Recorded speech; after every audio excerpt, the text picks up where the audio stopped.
Hello, everyone. My name is Shone Benny, And my name is Zama Mieza, and welcome to the Witness TV. Podcasts are everywhere, and the Witness is joining the conversation as we keep to our commitment of staying current with the digital trends and meeting our audience where they are. We are proud to launch our very own Witness TV.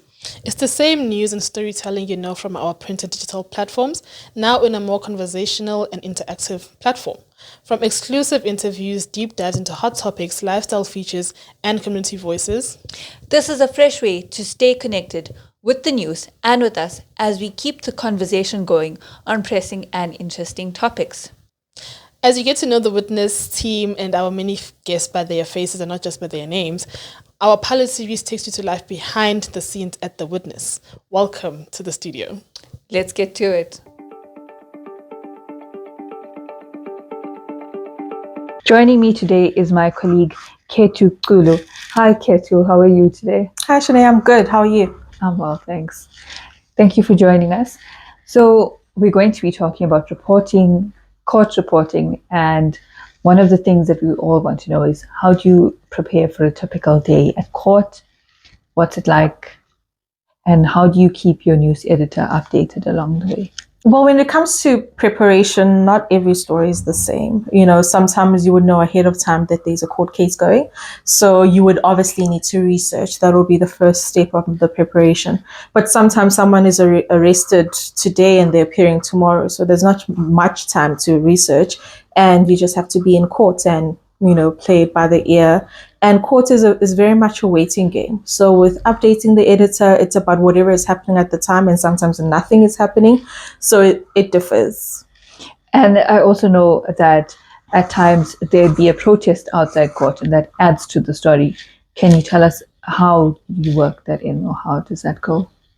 Well, protests, there are definitely things that are happening outside of court in both aspects that it does not have to, or it shouldn't interfere with what is happening in court. So I try not to pay as much attention to what is happening outside court compared to what is happening in. Yes, it is important if a case is, drawing attention or activist attention. However, I think what is said in court is what's most important. And in terms of, there's graphic content that is given in court. How do you deal with hearing this graphic content, seeing graphic content? How do you report on that and remain, you don't allow this to influence your reporting or anything? Yeah. Well, I think our code of ethics is probably the one thing that I rely on the most, because in court there's only one judge and I could never play the judge. So even when I hear things, it's not for me to take it personal. It's not for me to react to, if I can put it in that sense. So I'm used to the graphic content. I'm used to hearing, cases about people, raping people, axing people, gunning people down. So those things are things that I'm used to hearing about. And it does not affect me as much as it did probably in my early days as a reporter than it does now. So I think it comes with experience. It does at some point. You do find that it may affect you, but at a later stage. But I think when it comes to on the day when I'm reporting, it is very important for me to be objective. And can you tell us a bit about some of the cases, the high-profile cases that you've covered, and where they at? How did you feel covering these cases, and did you face any backlash for covering them? And at times, if you couldn't put certain things in your stories because you had to wait for that to be presented in court, did you face backlash for not? Well, I think the most important thing to understand is that you cannot please everyone with any story. It doesn't have to be with courts. Even a good news story, people will feel like you should have included something that you didn't include. So as I said, that I abide by the code of ethics and I have to report on what's happening in court the best way that I can. I cannot put everybody's version of events into the story. So understanding that you cannot make everybody happy, but you have to be factual. So as long as you are factual and you report on all sides, I think you are covered. Maybe to talk about cases and where they're at. I think there's just too many cases, but I think the ones that I've covered this, we know the Darren Goddard issue, the convicted rapist who's trying to appeal his conviction and sentence. His matter was back in court, and it's going to be back again in July, where he's going to try to reconstruct his court records so that he can go on appeal. It's stories like that that are now, that are old cases that are now coming back up. So those are interesting cases to follow. And I'm sure we're going to hear everything and find out everything through your reporting. Thank you so much for joining us today, Ketu. Thank you. I'm joined here today by my co-worker, Akil. He is a journalist and a digital journalist for The Witness. How are you? I'm good, thanks. Thank you for having me on our beautiful Witness TV. You're very welcome. You're very welcome. So how has working at The Witness been for you? It's been so fun. I've loved it. I'm still loving it. It's amazing. How long has it been? It's been 3 years. 3 years. It feels like forever, but it feels like it flew by. So it's fun.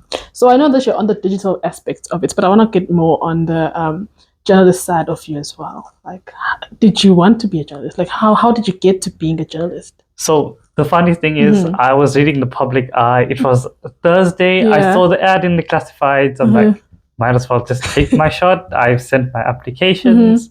I got the call. I went for the interview. And then since then, I've been here. And how has it been? It's been fun. I love it. It's so good. So, what interesting stories have you done thus far? Like, for you personally, what would you say is the most interesting story you've done? So I've been to a few crime scenes. So those have been interesting, fun, but disturbing, but it's been fun. Yeah. And also with the digital side of it, I know that you work on like our website and all of that. So what exactly do you do there? So I publish stories that are in the paper for the day, and it goes out the next day. So we publish, we schedule stories, breaking news, social media posts, that kind of thing. So when it comes to actually uploading stories, how do you know which story to upload first, or like which to upload last, or like during the day? Like, how do you maneuver through that? So we look at what people love, people would find interesting, community-based stories, crime, local stories. They tend to do well, so we usually upload them first. People love to read it early in the morning or when they're browsing at work during the day. And with you personally, what would you say are your most interesting stories? Like, which stories do you like to do? I love tech, I love gaming stories, but I also like crime a little bit, so those stories are also quite interesting. With the gaming, like, are you playing games right now? Like, I am. Yes, I love gaming. Playing Marvel Rivals with my friends. We played last night. It was fun. We spent like 2 hours. I was supposed to be asleep, but it's 2 hours of fun. We caught up. Yeah, so it's a lot of fun. So you also play Call of Duty? I do play Call of Fortnite? Duty. I play Fortnite occasionally. Occasionally, that's good. That's good. In terms of I just want to like in the community, I just want people to understand how the digital aspect of the newsroom works. In terms of breaking stories, how do you know when a story is breaking, and how long does it take you to like maybe put it up online?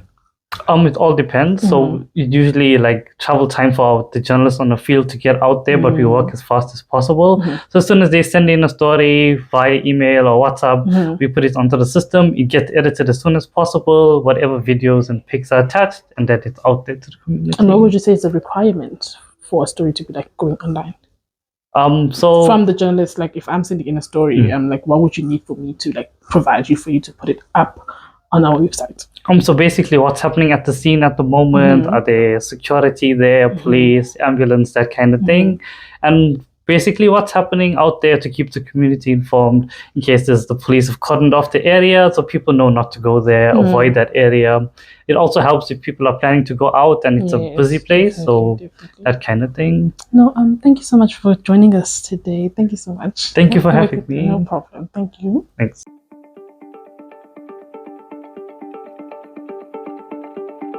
Joining me today is our assistant editor, Jade Leroux. Jade, lovely to have you with us today. Thank you so much. It's great to be here. Weird to be on the other side of the camera. Being asked the questions, but great. It's weird to be the interviewee. It's always weird when the table's turned, but great to be here. Thank you. So Jade, as the assistant editor, can you tell us a bit more about, media is a ever-changing landscape, and how is the Witness adapting to that? Yeah, it is ever changing. Especially now with digital, it's kind of exploded, and we have to be everywhere all the time. So yeah, I think we have adapted very well. We're obviously primarily we're a print company. We have a daily newspaper, the oldest continuously published newspaper in South Africa. So that's a proud print legacy that we're carrying. But we keeping up to date with the times, and everything's digital. And so we've at the same time we are very much in the digital space. We're averaging 1 million views on our website a month, and we're very active on all the social media platforms. So that's Facebook, Instagram, TikTok, X. I think, as much as we have a proud print legacy and we're keeping that alive, going on 180 years next year, which is, yeah, we're really excited about that. We're committed to that, but we're also very much committed to driving our multimedia side. We like to see ourselves as a multimedia news company, and we really have made great strides in the digital realm. This podcast platform is just the latest exciting offering that we're launching now. So yeah, I think we've always had our pulse as the media industry. It's our job to have our pulse on everything, and when it comes to the digital, it's the same. We've got our pulse on everything. We are up to date. We breaking the news constantly online. We're delivering good quality journalism as a product in print, and the two, we like to synchronize them and make sure that there's that synergy between the two, and as much as possible marry the two products. So you will see we have QR codes in our paper where if there's a video element, you can just scan your phone over the QR code and you can see the video that we've posted online. So I think it's that synergy just really adds to that dynamic, and it's exciting. It's a lot, but it's exciting to have a really committed team that is just on the go 24/7. Well, as much as 24/7 we can. Yeah, it's exciting where we're headed and where we are. And it's safe to say that we love meeting our readers where they are, whenever, and to keep them with the latest news. Yes, every day, every minute of the day. Well, yeah, yeah. Jade, what is it like making editorial decisions in the newsroom, and how does that go? I think, I think a lot of a main part of our job is to make very important decisions because we take our role seriously as journalists. There's a lot of ethical considerations involved. We subscribe to the press code, the press council, and then obviously ingrained in our rights, freedom of expression, freedom of speech. There are limits to that, and I think that's what guides us as well, is that we have a legal obligation to make sure that what we say is accurate and fair, and the way we report on things is fair, and it's not taken out of context, and it can't be there's nothing inflammatory where a remark can be misconstrued, or that it's very biased. So we have laws that govern our reporting, and I think that's really what sets us apart, especially like you say in this digital age. That is why journalism is so important now more than ever, because good quality, well researched reporting. We are in the era of misinformation and fake news, and now our job as a journalist is to say, okay, this is a tip off. This news. Is this true, or is this a video from like 5 years ago that's just been put out there to just create confusion and hype? So I think that is our role, and fact checking is the very basis of everything we do. And then it's also, okay, how do we report on this in report on a topic in the most fair and unbiased way as possible? So we definitely have we make a lot of decisions every second of every day. What do we post? When do we post it? How do we post it? From headlines, the way we word things. There's a lot of decisions that go into the news, print and online, and Definitely, yes. so yeah, I think that's also what stands us apart, and why our job is more important now more than ever in the digital age, and in this era of fake news and misinformation as well. And can you tell us, as you say, we have to, fact checking is important, and our fact checking starts from the very beginning when we work on stories. Can you tell us about a typical day in the newsroom and how you work with the journalists when they have a story that they're working on? So, yeah, a day in the newsroom. We start at 8:30. We have our daily diary news conference, a morning news conference, and that's where all the reporters will come to the news editor and say, okay, they pitch the stories and the news that they're going to be working on for that day, and that's where someone will say, okay, this is the story that I've got. I've just got this tip off, and the news editor will say, okay, cool, yes, that's great. Some stories are like, okay, is this a story? Or is this, how can we shape it to become relevant? Because there's, interest. There's a difference between what's interesting to the public and what's in public interest to know. A lot of it we have to make sure, like, is this verified? Is this just community gossip, or is there an issue behind that we need to explore? Obviously all those conversations are happening. It's like, what's the story? When the journalist pitches, it's like, okay, cool, well, what's the story? How are we approaching the story? So I think, a lot of that happens there. And I mean, obviously that's just the first part of it, but then that whole process, it evolves throughout the day, because obviously from what stories get pitched in the morning, they evolve and then new stories come. So it's constantly saying, okay, this reporter is working on this other reporter is working on this, and then, oh, here's a new story, someone needs to pick up on this. So it's constantly in flux. It's a lot to navigate. And then, yeah, it's online, something is breaking online, we have our digital editor and our team of digital journalists who are, well, we're all writing for online, but we have a team who's kind of heading that process and saying, okay, well, this needs to go online. How do we package it online? It's a breaking story, put something online, how are we going to build this for print? So there's always that relationship and dynamic going on. And then we've got, yeah, it's a lot to put a paper together. We've got the features, the opinion pieces, the insight, analysis pages that are being put together by different editors.